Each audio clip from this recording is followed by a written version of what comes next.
Gus Warr, you are the manager of the Utah Wild Horse and Burro program.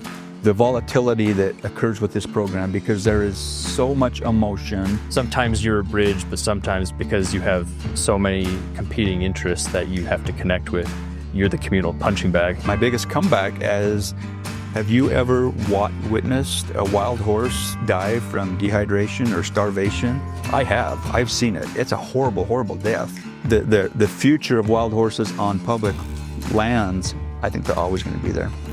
All right, so Gus Warr, you are the manager of the Utah Wild Horse and Burro program. So that makes you an employee of the U.S. Bureau of Land Management. Yep. Okay. Yep. We're part of the Department of Interior. Department of Interior has multiple agencies under it, and we're the Bureau of Land Management, which is primarily in the western United States, but in reality, Bureau of Land Management has offices and personnel all across the country, because we also manage like oil and gas, subsurface mineral rights and stuff like that. I kind of want to get a little bit of your personal background on this. Okay. So I guess, how long have you been working for the Bureau of Land Management? And of that time, how long specifically with the Wild Horse and Burro program?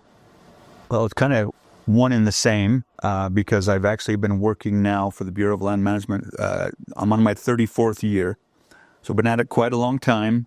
But when I was hired by the Bureau of Land Management, I was actually working for another federal agency. I showed up as a range land management specialist, and within 3 days, I was capturing wild horses. And when I showed up at the office, they said, "Hey, we need to go catch some horses, some water trap, some horses." My first question was, whose horses are they? I had no idea the federal government was even involved in wild horse or horse management, period. Right. And so my entire 34 years with the BLM has actually been involved at one level or the other with the Wild Horse and Burro program. I spent about 10 years in southern Utah as a range/wild horse and burro specialist. And then in 2001, I moved to northern Utah and took over this seat as they call the Wild Horse and Burro program lead, or the Wild Horse and Burro manager for the entire state. And so I work with specialists and individuals across the entire state of Utah.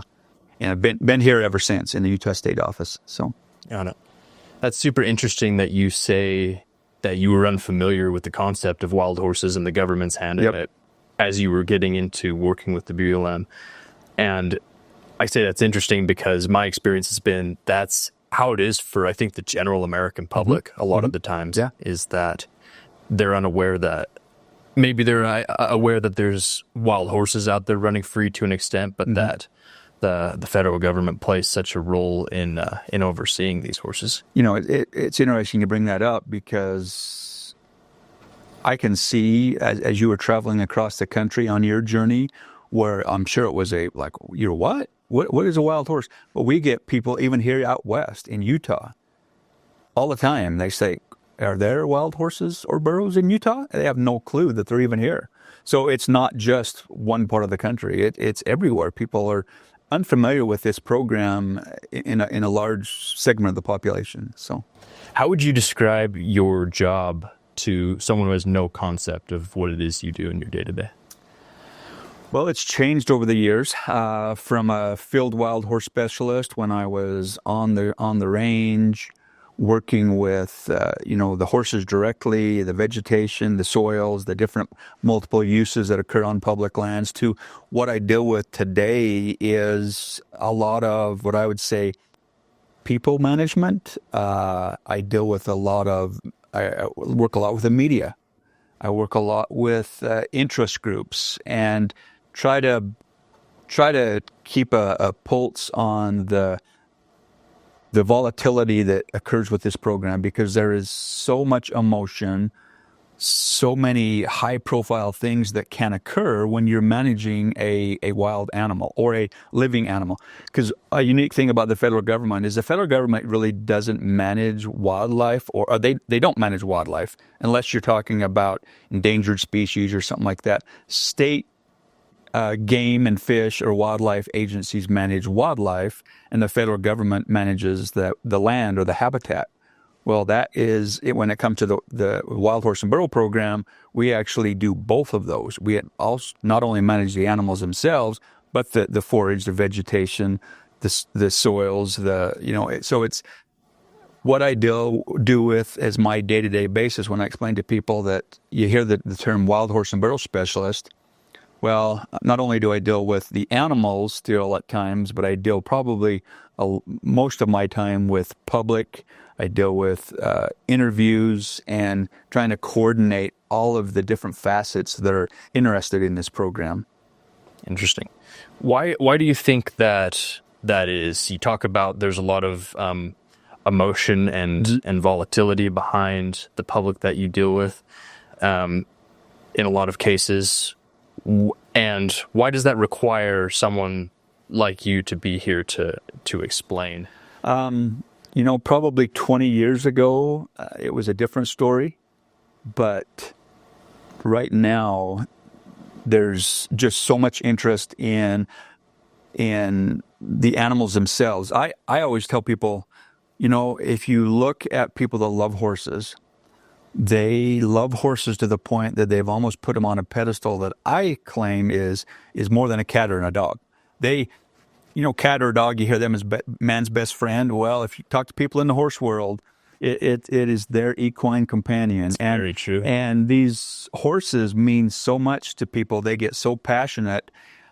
I look at it as I can't argue sometimes. We have to agree to disagree, because it's like trying to talk about a different religion with somebody, because they're so passionately involved in what the government does with these horses, because by law they're protected. And so that's why I have such a charge of, okay, there's a lot of emotion, a lot of interest here. We need somebody that can work with the groups, the individuals, as well as the management on the ground. And so it takes a lot more as an agency now to get their hands around or their arms around this program because of the interest. We never had this interest 20 years ago. People really didn't whether they didn't have the interest or they weren't involved. But now with immediate social media, immediate stuff, people are right there involved. And so it's a different world. So. On a more personal level, how do you feel about the work that you do? What does it evoke in you? You hear a lot of people discount what the federal government does, but I really think that the Bureau of Land Management is making a difference. It may not seem like that to people, but being able to it's almost like a kind of a poor pun, but a punching bag, because we get horse groups, wild horse and burro groups that might be at this side, or wildlife groups that are at this side, or livestock groups are at this side, and we're kind of in the middle trying to balance this use of public land that by law as an agency, that's our job. I feel that we're bringing a bridge to all of those. We're kind of bringing some people together. At times it doesn't work. At times it ends up in court, but sometimes you're a bridge, but sometimes because you have so many competing interests that you have to connect with, you're the communal punching bag. Yeah, that's exactly right. Exactly. You hit it right on the head. You bet. Interesting. But I do feel that my job's been very fulfilling. I feel that I've made a difference. I know that depending on who you're working with, if they're willing to work with you, you can make a difference. But if they're going to put up a wall and not have any give or cooperation, you're not going to get anywhere. What would you say the biggest conflict that the BLM faces today is with managing wild horses? Wow. I don't know. I can't give you one because there are so many. On the outside, you would think that, okay, currently BLM has almost, let's say for a round figure, 70 to 75,000 wild horses on public lands. And we are trying to manage for 26 or 27,000. So that means we're 2.5 times where we should be. An outside person looking in would say, well, that's got to be their biggest problem. But in reality, we have that, but we also have over 60,000 animals that are in either pastures or corrals that we're trying to find a home for. And by law, we're going to continue to try to find a home for them. We don't sell them horses to slaughter or them burros to slaughter. Or there's a lot of, if you get on the internet, you could say, people could tell you, oh yeah, the government's shipping horses to slaughter all the time. It's just not true. But that's another fork. Trying to manage the populations on the ground in conjunction with all the other public land uses, recreation activities, wilderness activities, livestock grazing, oil and gas activities, trying to bring that could be number one out there. There's just so many number ones. I probably couldn't tell you the biggest challenge. Along with those I mentioned, we have the interest from the general public.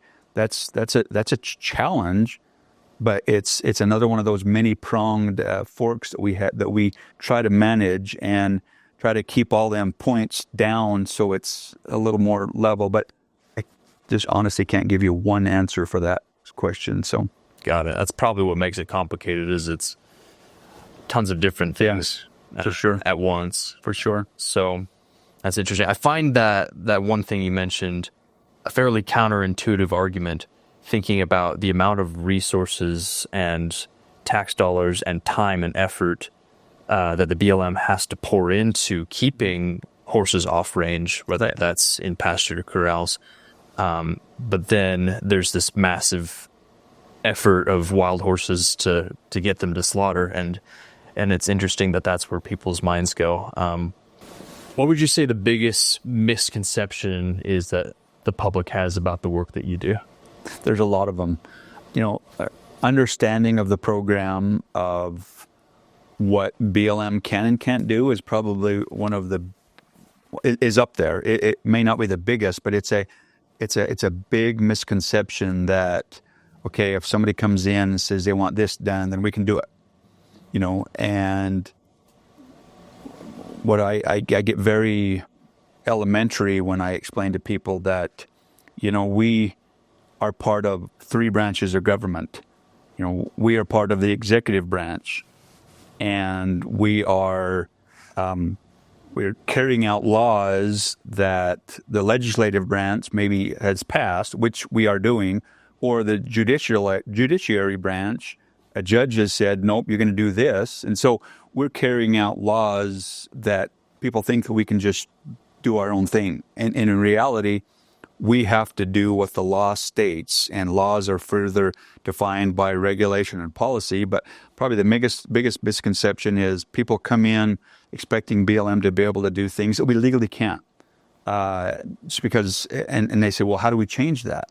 It's like, well, again, I get very elementary. I'm like, you can go to your congressional leaders and say, if you're that passionate about this, you need to get the law changed, because we're in a box. And we have policy, we have regulations, and we have sometimes we call case law. We may get sued, and this box may get tighter on what we can do. But we have a box we can operate in, and that's probably one of the biggest misconceptions. I think that the people think that as an agency we have free rein to change things very easily. And when you're tied into the federal government and the laws and policies and regulations we're tied to, we really have a narrow window of what we can and can't do. Under those constraints that you guys have, what would you say the inherent mission of the Wild Horse and Burro program is right now? Well, I think it is right now, and it has been, and probably will continue to be, that the mission of the program as a whole is to have, again, there's a lot of different aspects of the program, but the overall mission of the program is to have healthy horses on healthy rangelands. Okay, so that takes care of the on the range side of it. But now the program has developed over the years. Now we have what we call the off-range side of the program, the 60,000 animals that are not on the range. But still, we have to care for them, so we're still caring for healthy animals, yet it might be on a pasture or in a corral. And so our animal welfare standards have just went through the roof. I mean, we have a whole division within our agency that's called the Comprehensive Animal Welfare Program. It literally does nothing but look at the health and welfare of the animals, from when they leave the range, when they reach the facility, when they're on the road, when they go to an adoption. I mean, they're tracked in everything they do. And so, but the overall mission of the program is to have healthy horses on healthy rangelands. Right. And it's fairly lined out in the Free Roaming Wild Horses and Burros Act that you're required to have that balance.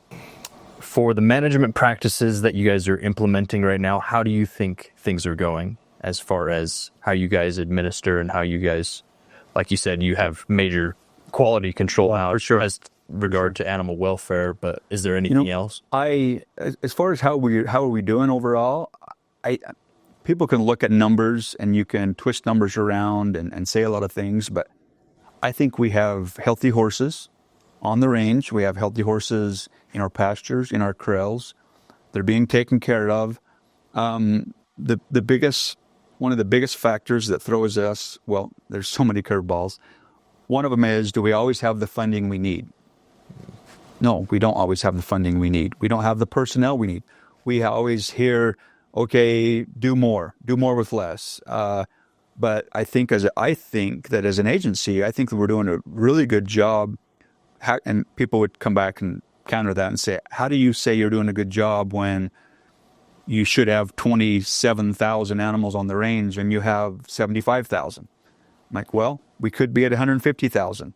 And I've seen in this program, our population goes up and down and up and down. And if we're funded appropriately and we can get in and do the gathers safely and effectively and them numbers come down. One of the biggest things that's probably slowed this program down to do that kind of management is litigation that has literally shut us down where, okay, gathers are going to stop because we need to figure out this and this and that. And if you think about a wild equid population, it's going to, on average, increase 20% a year. You have 200 animals in 5 years, you're going to have 500. 4 years, you're going to have 500. If we don't actively manage the populations, we're going to get ourselves even deeper in trouble. But I think for what we've been dealing with, I think we're doing a good job. Can we do better? 100%. We could do much better. But the challenge in this program is when it comes to finding homes for these animals, we can't force people to take them. We can't force people to adopt them. And the way the laws are currently written and the policies is if we can't find a home for them, we're going to put them in a corral or a pasture, and you're still going to take care of them. So the challenges are monumental, but I think we're doing a pretty good job. What would you say the future looks like for wild horses in America? I love when people ask me that question because I think, some people might hear, okay, if BLM continues what they're doing, wild horses are going to be extinct. I don't think there's even a 0.5% chance of anything like that, because I think that wild horse management in the Bureau of Land Management is going to continue for not only my kids and grandkids, but their kids. I see wild horses as having a place on public lands. And I think as an agency, we've shown that we can manage the animals as long as we don't get too many more sideboards or restrictions put on us. I don't have the answer of what's going to happen. I would have never believed that we would have had 20,000, let alone 60,000 animals in holding off range. Where's that going to end? I don't know. I don't know if we're going to continue to, some people say, stockpile horses. If we can't find a home for them, what do you do with them? We're going to do whatever the public tells us to do. And that means by laws and regulations of what we can and can't do. But the future of wild horses on public lands, I think they're always going to be there. I think they're always going to be part of the ecosystem. And as wild animals, we have to manage those populations because we can't treat it like the African Serengeti and let nature take its course, because that's not acceptable. On my personal side, as well as regulatory, we can't allow animals to suffer on the range without forage and water. So we have to manage them where they're at in balance with the forage that's there. So, right. It's a not very good example since it's a completely different ecosystem when it comes to balance of species and use of land and infrastructure of humanity and those things. We have people that I'll get calls all the time, and they'll say, well, why don't you just let them live out there and die out there? You know what? And my biggest comeback is, have you ever witnessed a wild horse die from dehydration or starvation? I have. I've seen it. It's a horrible, horrible death. And it's easy to sit in somebody's living room and say, well, nature's taking its course. When you actually are charged by law to manage those animals, then it's like, okay, we're going to take this serious. We're going to do whatever we can to make sure animals are not suffering and they're as healthy as possible. And then comes the conflict of, what do you do with them? So correct me if I'm wrong, but it appears that since 71, that the numbers have essentially increased almost every year since then, up until the last couple of years that they've actually come down a little bit. Is that correct? I think that's maybe too generalized, because the population in 71, for example, was estimated to be around 25,000 animals. Okay. How accurate was that? Some people say that might have been off by 5 or 10,000 easily. I don't. If you think about it, when the population surveys were done back then, a lot of times it was with a fixed-wing aircraft. It wasn't with a helicopter. Even with a helicopter, it's challenging to get a good count on numbers. But if we use the 25,000 in 1971, if you track the population of wild horses and burros, you're going to see a very high increase over the first 5 to 10 years of the program, and then BLM got actively managing them. You're going to see a big drop off in the late 80s, in the 90s, and then you're going to see another little bump, increases or decreases depending on budget levels. In the early 2000s, I'm talking about 2003, 2004, the populations on the range were literally down less than 30,000. And they had been much higher than that. And so BLM was going down. But since that 2004, 2005 window there, you've seen a pretty gradual increase with a few little dips now and then. The last couple of years, 2 or 3 years, BLM's made a very conscious, fully funded, fully supported by the administration. They've done a good job, in my opinion, in bringing the numbers down. So you have seen that population go down when it was approaching 100,000 animals. I mean, literally, that's how extreme it was. Yeah. Last year's figure was probably a little over 74,000 on it. If you use a one number, I always tell people, don't say one number, say it's a range. Like last year, in fact, the government finally, I was pleased last year, they put out a range saying, okay, it's somewhere between something like 80,000 and 65,000. It's somewhere in there, give or take. But last year was around, say, 74,000. I think you're going to probably see a slight decrease this year, because last year the BLM and forest, just the BLM, not counting the forest, BLM was actually, we removed over 16,000 animals. So, you're going to see a slight decrease probably again. But that always changes when you go out and do a population survey, and you go in and you think you know what the number is, then you go out and fly it, and you're like, oh my gosh, we have 20% more than we thought we had, or you have 20% less than what you had. So yes, we've had a decrease because of some aggressive gather seasons. And if we don't keep on that schedule, you're going to see that population slip right back up very easily. So it's been up and down. I guess the answer to your question is, it's been up, but it's been down, then it's been up, then it's been down, and it's been up. Now we're going down. Are we going to go back up?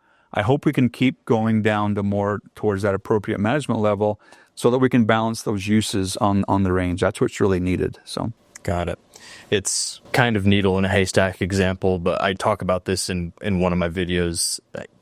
Counting wildlife is such a task, and it's like you're saying, you're glad that they've changed to saying there's a range of this many animals on the range, because we're talking about for sure migratory animals in really vast areas. I don't think people understand just how big a location's. Yeah, and when you say that, people say, well, I thought you said they were in restricted areas. They are, but that restricted area may be 2 million acres. And when you get a population or a herd of horses that moves from this area and they move 15 or 20 miles, and maybe you count them one year and miss them another, yeah, your counts can be way off. And then it also depends on the herd. Some herds are very easily inventoried. When it comes to wild burros, oh my goodness, they're hard. I mean, you look at, most of them are gray. And we've demonstrated through research that a lot of your burro herds, you might go out and count only 50% of what's actually there, because burros tend to stand still and you'll fly right over them. Versus horses, they'll tend to run out and move when they hear a plane or a helicopter. They'll move for you and you can see them easier. Burros, they'll just kind of stand under a bunch of trees or rocks and then you fly right over them unless you're really good at seeing them. My point is, population inventories are very challenging, and depending on the factors involved and species, you can be pretty accurate or way off. As we've entered into a new presidential administration, what should the American public know regarding policy in wild horses? What should they be thinking about looking forward? You know, there's a lot of people that will really get stressed out over a new administration. I've seen a lot of administration changes. Every administration change has this kind of thing that occurs. Now, this one has been extreme. This one has got people on edge because, a current administration is talking about reduction in federal workforce. Okay, that means we have fewer BLM employees to do our job. What happens to the horses? I honestly couldn't say. I don't think we're going to see as drastic a change as people are talking about. Some people are really like, oh my gosh, this is going to happen. Things could change, though. I mean, we could have this administration come in and say, for example, you know what, we're going to stop taking horses off range, and they may end up somewhere else, like shipping them overseas or something. I don't know. You'd have to change the law, but how many stroke of the pen laws have we seen recently? I mean, when it comes to executive orders, a lot of things could happen. Personally, I've seen enough of these. I don't think we're going to see enough significant change that's going to really blow the program apart. This program's going to survive. There's probably some other environmental programs within federal government that you might see a pretty drastic change, but I really don't foresee a huge change in the wild horse and burro program. What do you say to people who would like to adopt a wild horse but maybe don't qualify for whatever reason? You see that all the time, because one of the factors that occurs when it comes to adopting a wild horse or a burro is people don't understand what they're getting into, because maybe they've only owned a cat or a dog, and they have to realize that this is a large equine that takes a lot of feed, a lot of care, more than your Dalmatian. I tell people, you know what? Maybe you need to go and work with some of our trainers who actually can maybe get them a more of a gentled animal that has had a specific amount of training. That might help a brand new adopter. Or in reality, I've told people, I'm like, we'd love to have you adopt and find a home for some of these animals, but you might want to take a domestic horse and get used to what it takes to take care of a large equine before jumping in with both feet. Because even though our program allows people to give the horse back or burro back if it doesn't work out for them, I don't want to see somebody get hurt. I don't want to see somebody jump in and take a wild horse, because they are wild. They aren't necessarily going to be mean and ferocious usually, but they could be wild enough that it takes people by surprise. And I tell people, get comfortable, don't get yourself hurt, and ask for help. In your opinion, why should we adopt out horses? Why should someone in the American public go and choose a wild horse for the horse that they're going to? Well, first of all, it helps find a home for some of the animals we have. I mean, that's the given. If we can find a home for an animal, that's going to reduce our cost, and maybe we could put that money towards developing a spring or a water source, or maybe we need to remove some more off. But if they can find a home, that helps our program move in one direction or another. But on a more personal effect, I always tell people, I grew up around horses. I grew up around livestock. I grew up around the ranching community. And I've seen some domestic horses that after you've had an owner and they create some bad habits for them, sometimes it's really, really hard to get those bad habits, out of a horse and work your way through them. Versus a wild horse is a fresh animal that its biggest fear is it's scared. They think that humans are like a mountain lion and we're a predator, and they think they're going to get eaten for dinner. And you create a bond with a wild horse or a burro that is so unique. It's something you can't do with an animal that's already been gentled and handled. It's like you're taking this animal and giving it a new home, but it's also given an opportunity to have that one-on-one bond that you might not see out of a domestic horse. Right. I've definitely seen that as a trainer, and it's my biggest advantage working with a wild horse, and also my biggest setback, I say. Yep. That I have to establish a basis of communication and trust. Yep. With this horse, but there's nothing there but the horse, and Right. the human is left out of the equation. Exactly. So it's a really cool experience, but also an incredible challenge, I think, for your average horse trainer for sure. And that's why they end up in the right hands becoming really incredible partners. So I love that. If you could tell the American people, if you had a megaphone to everyone in the country and you could say something and they'd hear it, what would that be as far as managing wild horses goes? What would be the one thing you'd want to tell everyone that everyone could know? I would have to say that the Bureau of Land Management, or us as an agency, individuals that are in the program, we got into this program. Most people that are in the Wild Horse and Burro program within BLM get into it because, one, they love horses or burros. They love the animals, and they want to see the program succeed. And I think if I could tell the public that, we're trying to do the best we can with the resources we've got, and we're not the enemy.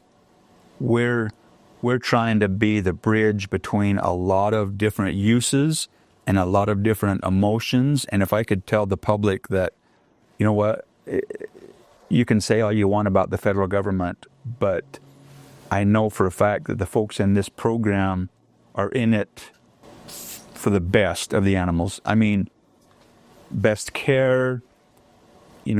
Nothing pleases me more than to go out on the rangelands, go out in the western rangelands, and you're away from everybody, and you see a group of wild horses come running out, and you just see them free and running, and that's always good as long as they're healthy. If I have to go out there and I see a bunch of skinny horses that are weak or running out of forage or water, and I've seen what the end game of that is, I'm like, oh my gosh. But if you can see healthy horses out there running on the rangeland, coexisting with plenty of water and forage, there's nothing more exhilarating for me to see that. I think that BLM's doing a great job with what we're given to make that happen. And don't get sucked into all of the negativity that's thrown at this program. If I could tell the public that you can see a lot of things on the internet, you can see a lot of things on YouTube, and is that really true? Was that something that happened 20 years ago or 30 years ago, or did that happen today? I see a lot of stuff that's brought up time and time again, and it was a bad situation that happened, and it's just like, you know what, that might have happened 25 years ago, but that will never happen today. So you would say, in general, that it's the people who work in this sector and for the Bureau of Land Management have a general care for wild horses. They get into it because they care about what happens to them overall. In fact, the people that I've seen many people that have tried to jump into the program, they've transferred over from another division because they thought they might have been interested, and they get beat up. They get beat up emotionally. They get nasty things written about them and told about them, and they don't survive. But the people that are staying in the program and trying to do the best for the program, they truly, honestly love the program, want to see it succeed, no matter how many times they get punched and stepped on and kicked in and beat down. But it's a fun program, but it takes, you have to have a thick skin because you can't take things personal, and people get very personal at times. Yeah, it's a crazy world we live in today. It is. And it's unfortunate that it's always, I've seen more and more of it be where people are, okay, I'm right, I have to be right. And it can't be, well, you think that's really all the facts? And I always tell people that, you know what, I've heard this side and I've heard this side. What about, where's the other two sides of this? What's in between? There's probably another side to that story. What really happened to that? Or, is that really true? There's a lot of it out there, but, it's a great program. I really love it. Awesome. Well, thank you so much for taking the time to speak with me about this. This was really insightful. I hope it's been good for me. I just want to tell you thank you for what you've done, because as a government employee, if we were to put a value on what you did to this program, you've elevated it. You've brought exposure to it.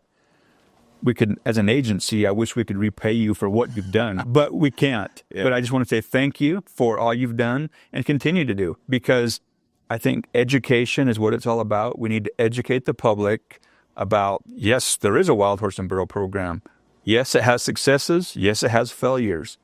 But we're moving forward, trying to do the best we can, and we need the public support in order to make that work. I love that, and thank you so much.